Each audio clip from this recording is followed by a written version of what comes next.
Ang isang cause pala ng ano guys, ng orc is yung kapag na-stress sila, bumabiyahe sila ng malayo. Yun, magkaka-stress tapos yun.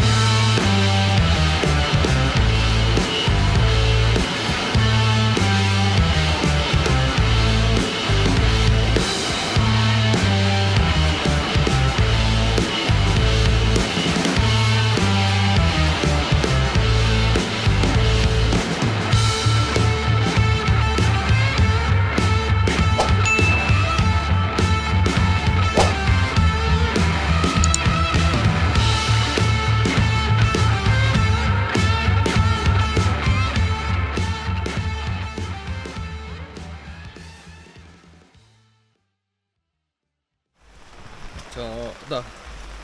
Sumama na tayo. Yan na. Pakita natin yung mga alaga natin na naka-isolate guys. Ito sila, yung buntis. Medyo okay naman na yung ano niya. Kanyang mouth. Dati nung last na umuwi ako, talagang maga yung mukha niya guys. Buntis pa naman oh. Sana walang magiging epekto dun sa magiging anak niya. Ito yung unang mga tinamaan. Ang isang cause pala ng ano guys, ng orc is yung kapag na-stress sila, bumabiyahe sila ng malayo. Yun, magkaka-stress tapos yun ang isang cause ng orc. Pangalawa siguro yung kanilang bahay, madumi. And then kapag mayroon pong ganito na case dun sa mga alaga nyo, kapag may orc, kapag gumagaling na siya, huwag nyo munang ihahalo dun sa mga alaga nyo kasi yun yung cause ng ano guys, ng pagkalat ng orb sa aking mga alaga. Nung pagaling na yung isa, meron isa lang dati yung nagka-orb. And then nung pagaling na siya, do sineperate ko naman na siya dati, and then nung gumaling na siya, hinalo ko agad, kala ko okay na. Yung parang kung sa tao sana yun is parang chicken pox na habang pag gumagaling na doon siya kakalat yung virus. Pero kahit pa paano, okay naman na sila. Yan, ito buntis pa naman. Pero na-deworm na natin to. Buntis. Lapit na tong mga anak guys. Yan o, yan o.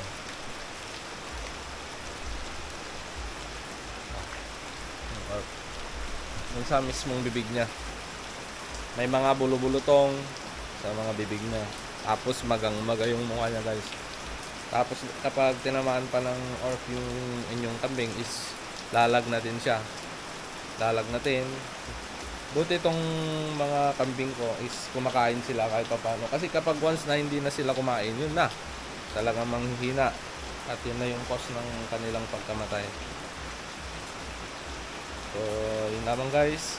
At yun pala, dadagdag ko lang. Yung pinanggamot natin is Combinex. Kaya kung nakikita nyo is kulay purple yung kanilang bibig. Combinex po yung kanilang gamot. Ito, hindi lang yung bunganga niya yung natamaan, hindi lang yung kanyang mouth, kundi pati dito sa kanyang likod, sa kanyang ari, yung sa may pet niya, natamaan rin. So, yun guys. Pero mamaya, continue natin. Punta tayo sa taas. Pero maulan.